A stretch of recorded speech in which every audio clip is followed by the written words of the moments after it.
Frères et sœurs, je vous salue dans le nom précieux de notre Seigneur et Sauveur Jésus-Christ. C'est toujours un privilège d'être ensemble pour méditer sa parole.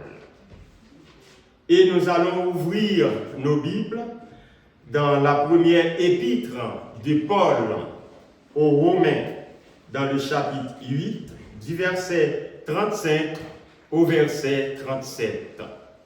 Romains, chapitre 8, du verset 35 au verset 37.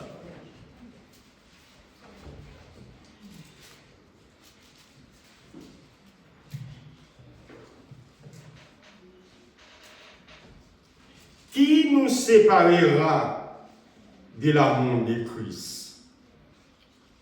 Serait-ce la tribulation, ou l'angoisse, ou la persécution, ou la faim, ou la nudité, ou le péril, ou l'épée, selon qu'il est écrit, c'est à cause de toi qu'on nous met à mort tous les jours, qu'on nous regarde comme des brebis destinées à la boucherie. Mais, dans toutes ces choses, nous sommes plus que vainqueurs par celui qui nous a aimés. Parole du Seigneur.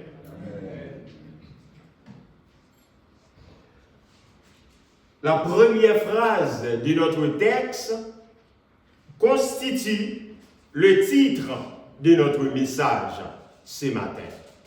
Qui nous séparera de l'amour de Christ?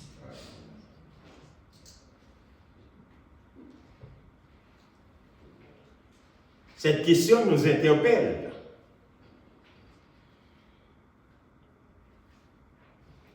Il y a 5 grandes questions qui bouleversent le monde tous les jours. Qui, où, quand, comment, pourquoi? À la recherche de la vérité, les journalistes posent toujours des questions pour être éclairés. Malheureusement, nous n'avons pas une presse objective et indépendante, parce que l'intérêt prime sur tout ce que l'homme fait. Pourtant, l'évangéliste Luc, ce journaliste, avait fait la différence. Dans notre texte, nous avons noté 3 points pour nous édifier. L'amour de Dieu, la fidélité de Dieu et la sécurité éternelle des croyants.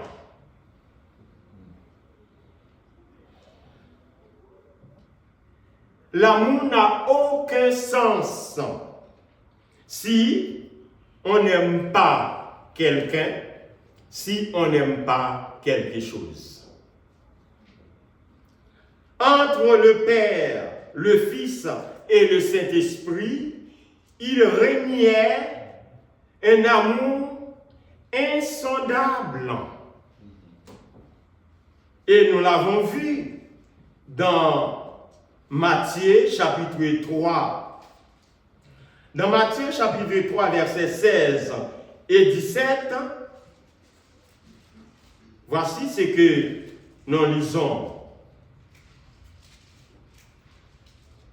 Matthieu chapitre 3, verset 16 et verset 17. Dès que Jésus eut été baptisé, il sortit de l'eau. Et voici, les cieux s'ouvrirent et il vit l'Esprit de Dieu descendre comme une colombe et venir sur lui. Et voici, une voix fit entendre des cieux ces paroles. Celui-ci est mon fils bien-aimé, en qui j'ai mis toute mon affection. Celui-ci est mon fils bien-aimé, en qui j'ai mis toute mon affection. Pour nous montrer comme exemple de cet amour, non seulement qui vient verticalement vers nous, mais nous avons aussi à transmettre cet amour, à partager cet amour de façon horizontale. Amen. Pas seulement avec ceux que nous aimons dans l'Église, mais avec ceux aussi que nous côtoyons, que nous trouvons dans la rue, dans les voisinages, où que nous soyons. Nous avons cette mission de montrer cet amour pour les autres. Et c'est pour cet amour que Jésus-Christ, il est mort. En tant que sauvés, nous avons tous l'amour de Dieu qui est répandu dans nos cœurs par le Saint-Esprit qui nous a été donné. Dieu prouve son amour en ce que, lorsque nous étions encore des pécheurs, Christ est mort pour nos péchés. Selon Romains, chapitre 8, chapitre 5, le verset 8. Alors voilà une démonstration d'amour. Paul dit, si quelqu'un n'a pas l'esprit de Christ, il ne lui appartient pas. Si quelqu'un n'a pas l'esprit de Christ, il ne lui appartient pas. Nous pouvons avoir une église remplie de personnes. Mais si toutes ces personnes n'ont pas l'esprit de Christ, elles n'appartiennent pas à Christ. Que nous avons en nous l'esprit de Christ, nous sommes remplis du Saint-Esprit. Ce n'est pas une question de parler en langue. Notre sœur vient de montrer que l'Esprit de Christ dans Galates, regardons dans Galates chapitre 5, verset 22.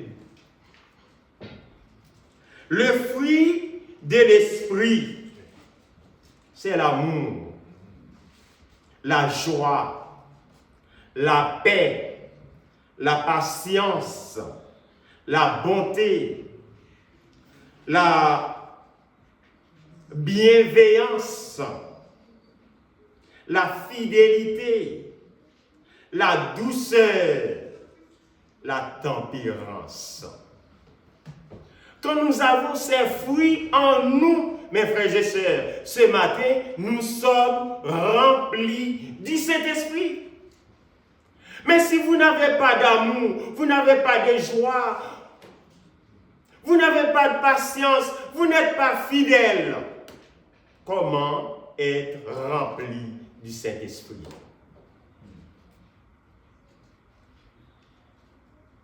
Le Saint-Esprit habite en nous, nous qui avons reçu, accepté la grâce de Dieu, mais nous portons ces fruits de l'Esprit. Et ça nous rend joyeux, ça nous rend en paix, et ça nous donne une bonne santé. Parce que quand nous avons le cœur qui n'est pas palpité, il n'y a pas d'émotion, il n'y a pas de stress, nous jouissons d'une bonne santé. Aujourd'hui, nous sommes tellement orgueilleux, notre amour ne dure pas longtemps. pour la moindre chose, nous nous mettons en colère. Mes frères et sœurs, si Dieu agissait comme nous, que serions-nous ce matin? Dans le psaume 130, s'il gardait les souvenirs de tout ce que nous avons fait, qui serait là ce matin?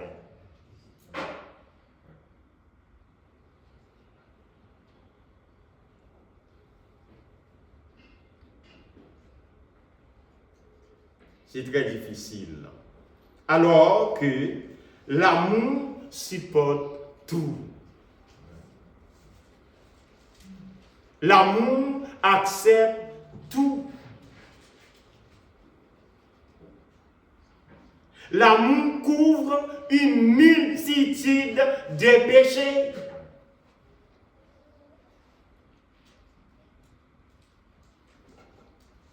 Il n'existe pas de modèle d'amour dans le mariage.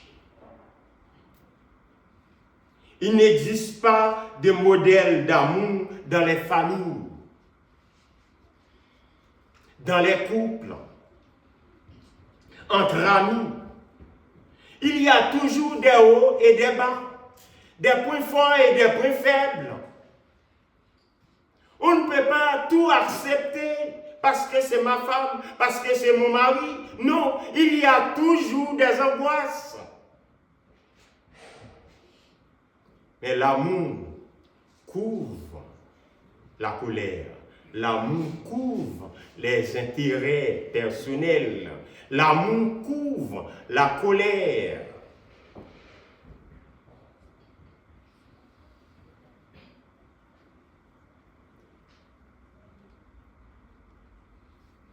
Il y a toujours une porte de sortie, une solution quand il y a l'amour entre nous. Toujours.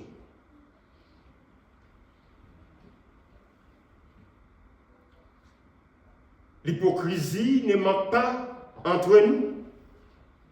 À l'église, nous sommes mari et femme, frères et sœurs, et pourtant, à la maison, c'est le divorce doré. Chacun fait ce qui lui plaît. Et pourtant, quand on les voit, c'est comme deux colombes.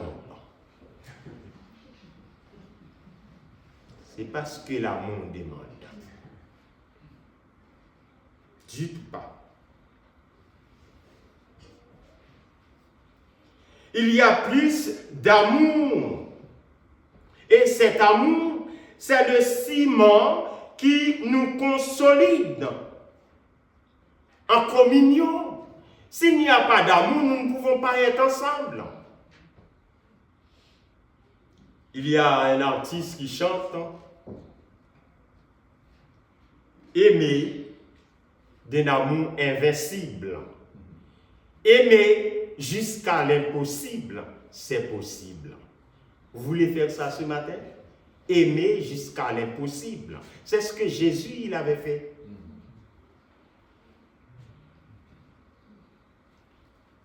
Si nous faisons semblant aux yeux des hommes, rien ne peut être caché aux yeux de Dieu. Rien.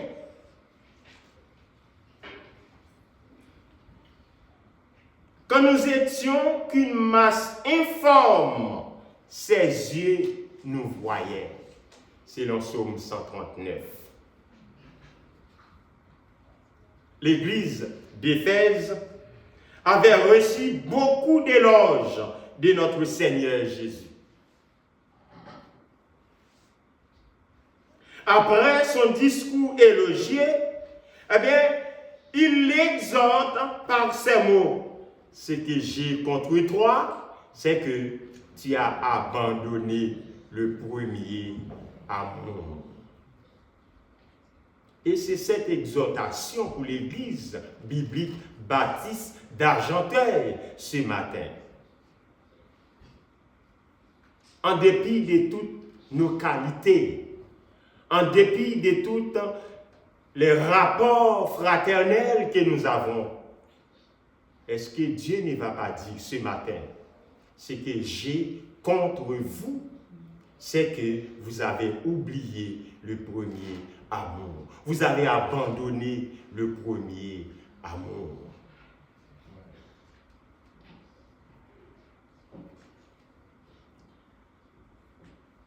L'exhortation est pour chacun de nous ce matin. De reprendre cet amour que nous avons abandonné. C'est cet amour qui nous fortifie. Cet amour qui nous réconcilie inséparablement.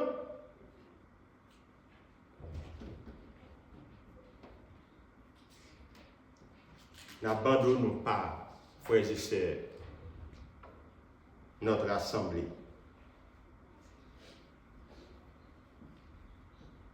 N'abandonnons pas. Supportons-nous les uns les autres. Ça peut se faire par amour. Si nous n'avons pas d'amour, l'amour de Dieu en nous, nous ne pouvons pas supporter les autres. C'est l'amour qui nous rend sages. C'est l'amour qui nous rend humbles. Sans l'amour de Dieu, nous ne sommes rien. Dans Jean chapitre 13, versets 34 et 35, Jésus dit à ses disciples, « Je vous donne un commandement nouveau.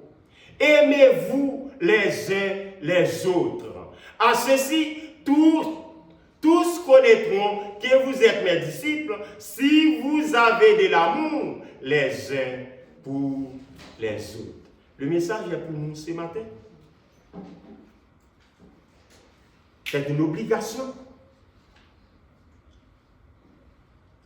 Oui, c'est une obligation.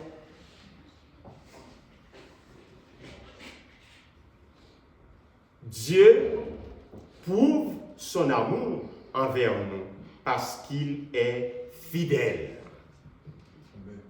Il ne cesse pas de nous aimer. Et sa fidélité aussi est une démonstration. La fidélité est notre persévérance dans notre engagement. La fidélité est notre persévérance dans nos relations fraternelles, dans nos ministères, dans nos responsabilités.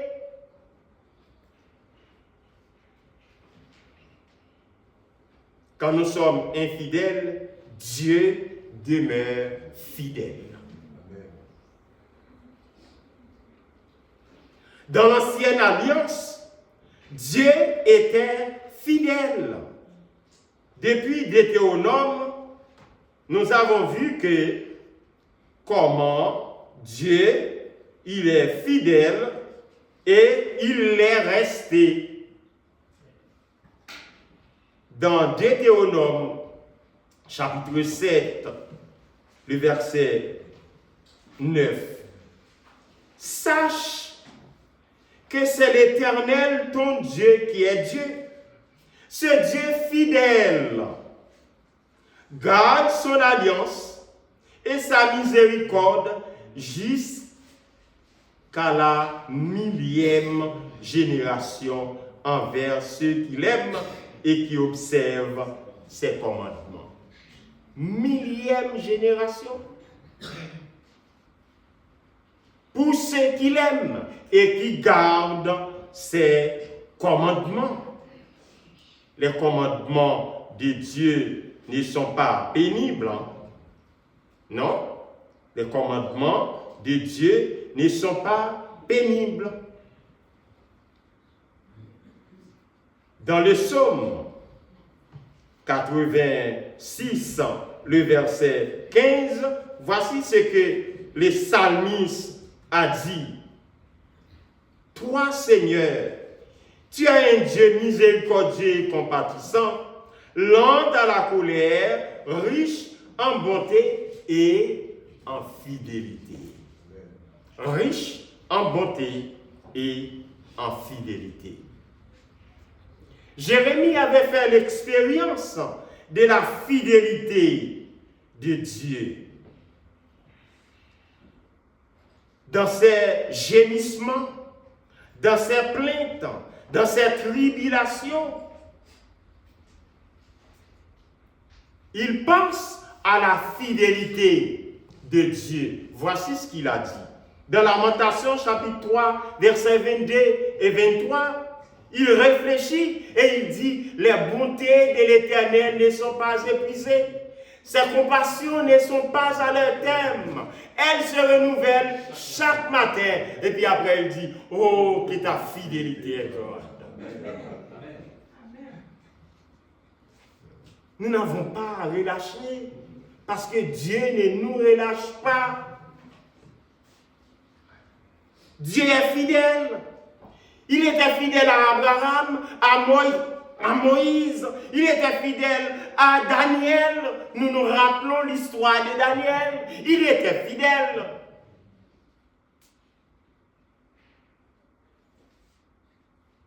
Et dans la nouvelle alliance, Dieu n'a pas changé. Hein? Il n'a pas changé. Il dit, ce que Dieu demande au dispensateur, c'est qu'il soit trouvé fidèle. Nous sommes les dispensateurs de Dieu. C'est ce que Dieu nous demande, que nous soyons trouvés fidèles. Fidèles en toutes circonstances.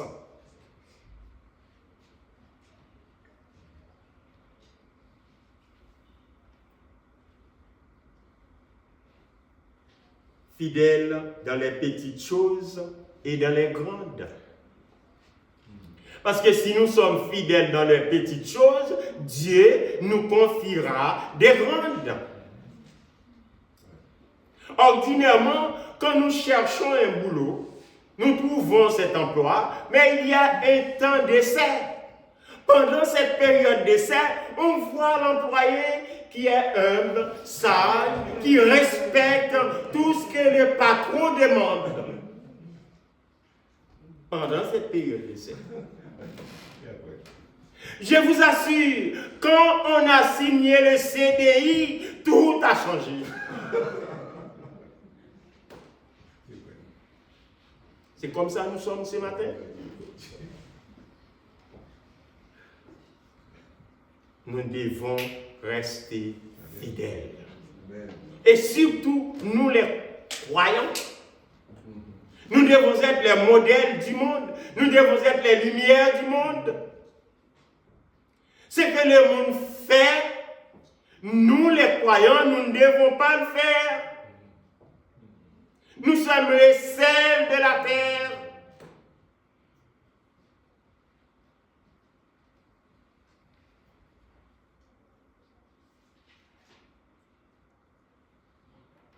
Nous devons être fidèles dans nos engagements, dans nos ministères, en toutes circonstances.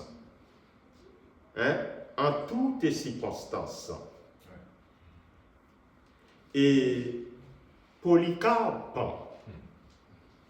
fut brûlé vif à 86 ans pour avoir refusé d'outrager Jésus.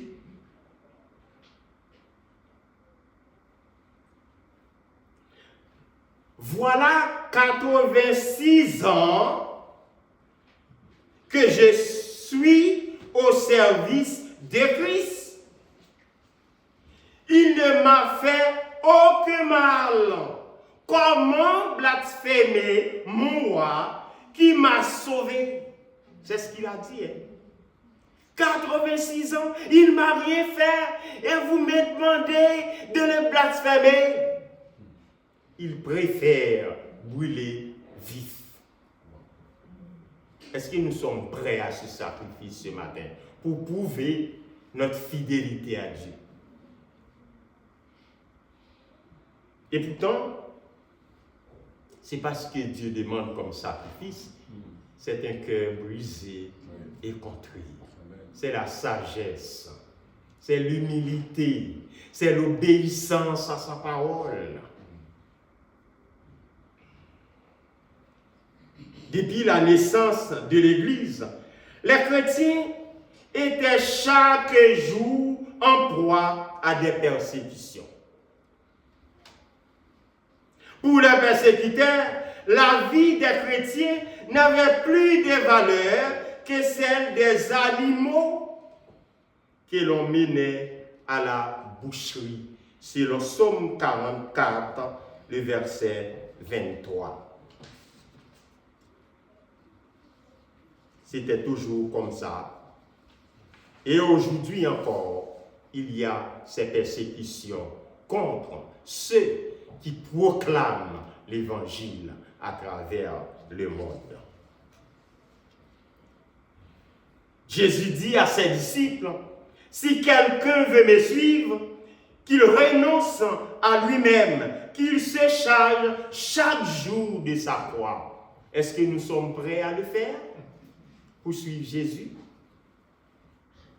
Charger la croix, c'est les difficultés, les angoisses, les manquements, le chômage, l'insécurité de toutes sortes. Est-ce que nous sommes prêts?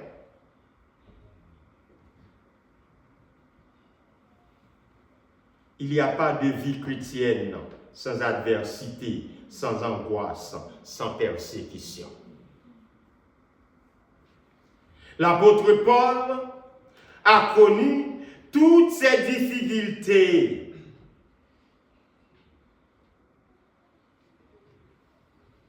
Qu'il a évoquées pour la cause de l'Évangile.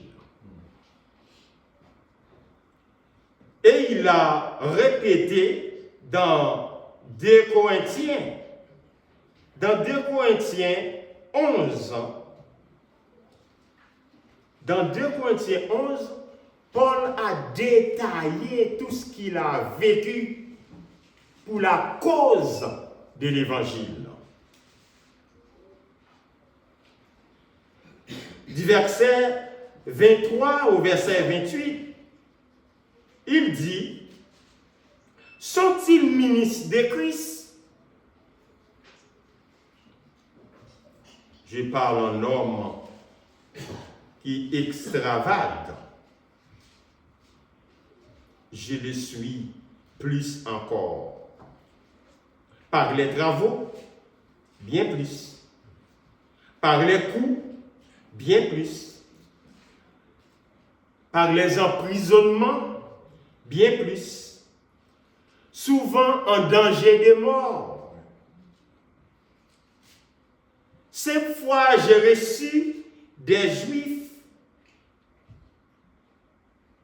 40 coups moins 1.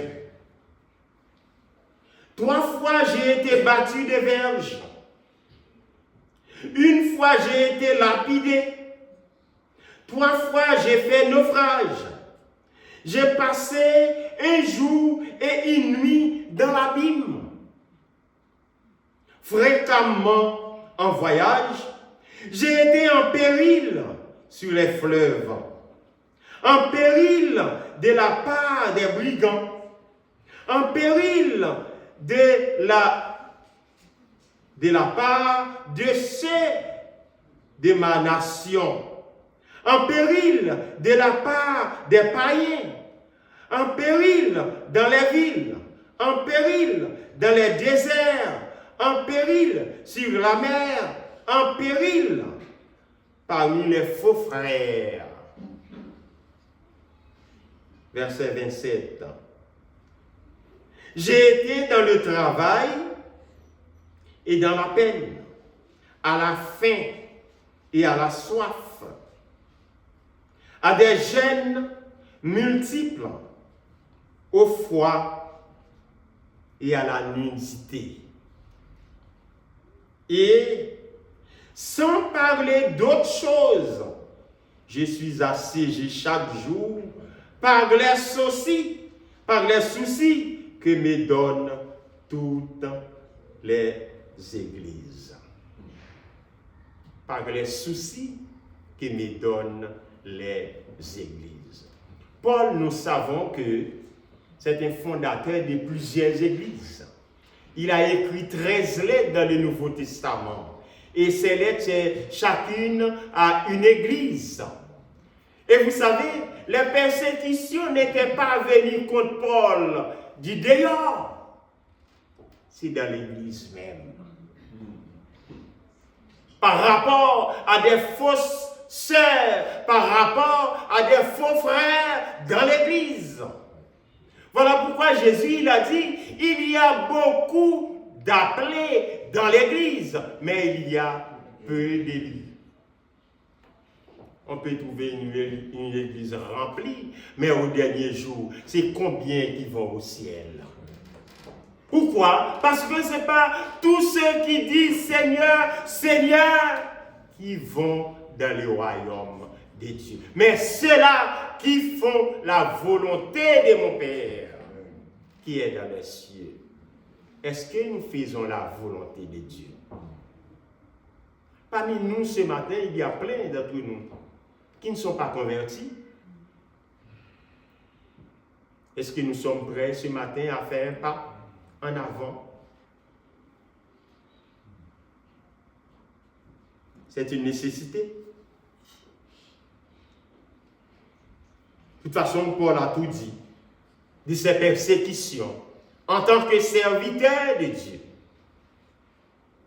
Et il nous a donné l'exemple. Et malgré tout, Paul n'avait pas jeté l'éponge. Eh non. Il est resté fidèle au service de Dieu parce qu'il sait que Dieu ne change pas. Dieu est le même hier, aujourd'hui et éternellement.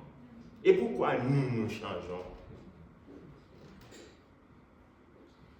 Nous sommes les fils d'un roi tout-puissant, d'un roi fidèle. Et pourquoi nous sommes infidèles? Nous sommes les fils d'un roi d'amour. Pourquoi l'amour nous manque?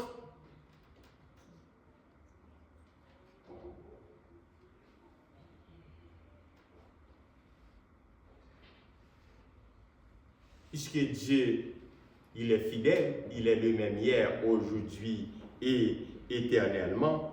Voilà pourquoi notre sécurité éternelle en Christ est incontestable. Il n'y a pas de doute.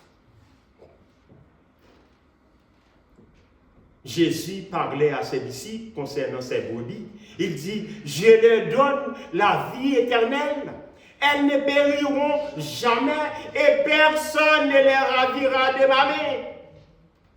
La vie éternelle que nous avons, c'est un cadeau de Dieu. Personne ne peut nous enlever.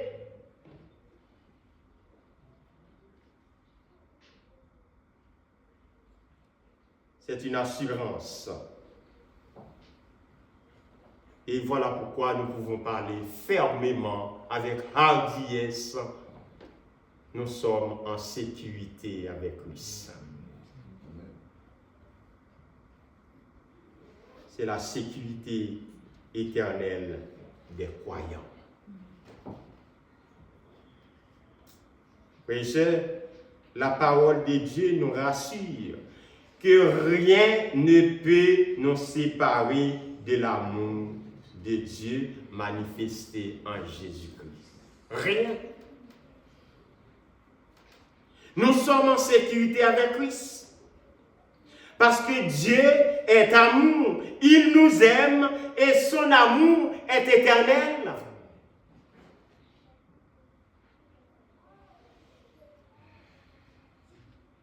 Nos femmes, nos maris, nos enfants, nos amis peuvent nous abandonner. Nous pouvons perdre nos maisons, nos voitures, nos emplois et tous nos biens.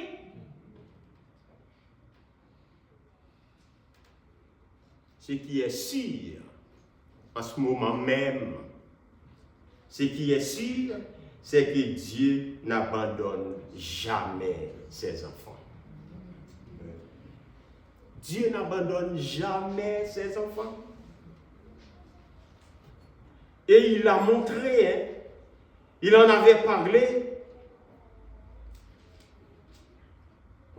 dans Ésaïe, chapitre 43. Voici ce qu'il est écrit.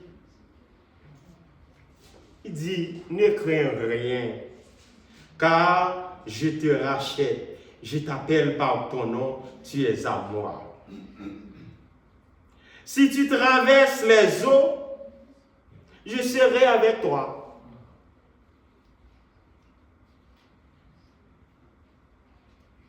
Et les fleuves, ils ne te submergeront point. Si tu marches dans le feu, tu ne te brûleras pas.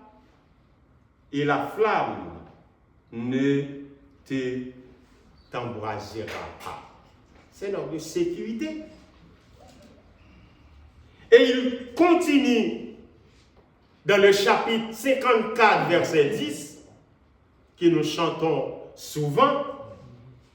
Quand les montagnes s'éloigneraient, quand les collines chancelleraient, mon amour ne s'éloignera point de toi, et mon alliance de paix ne chancellera point. Est-ce que nous sommes en sécurité? Oui. Parce que Dieu n'est pas un homme pour mentir. Ce qu'il dit, il le fera. Son amour est insondable. Sa parole est éternelle. Il ne change pas. Les prophéties prendront fin. Les langues cesseront. La connaissance disparaîtra. Mais l'amour de Christ ne finit jamais. Est-ce que vous êtes content ce matin? Cet amour de Christ manifesté en nous ne finit jamais. Il n'y a pas de rupture de stock.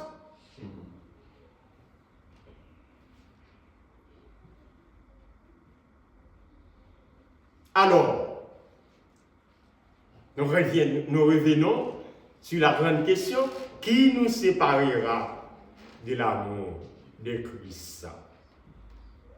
Il y a quelqu'un qui peut répondre?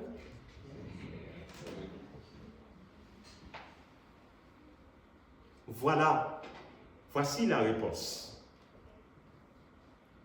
La Bible répond à toutes les questions. Suivez bien. Dans le même chapitre 8 de l'Épître aux Romains, la question est posée, mais la réponse est dans le même chapitre. Versets 38 et 39.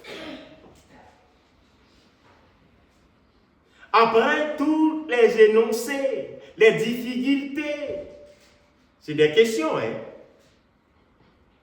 Voici la réponse à ces questions qui nous rassurent ce matin. J'ai l'assurance. Et c'est ce que chacun de nous doit dire ce matin même. J'ai l'assurance que ni la mort, ni la vie, ni les anges, ni les dominations, ni les choses présentes, ni les choses à venir, ni les puissances, ni la hauteur, ni la profondeur, ni aucune autre créature ne pourra nous séparer de l'amour de Dieu manifesté en Jésus-Christ, notre Sauveur. Nous terminons là, mais il y a un seul obstacle. Si Jésus-Christ n'est pas encore votre Sauveur, vous ne pouvez pas répéter ça. Il faut qu'il soit votre sauveur. Parce que cet amour se manifeste en Jésus-Christ, notre sauveur. En Jésus-Christ, mon sauveur. S'il n'est pas votre sauveur, vous ne pouvez pas parler de sécurité éternelle. Retenons que rien ne peut nous séparer de l'amour de Dieu manifesté en Jésus-Christ. Que le Seigneur nous bénisse. Amen.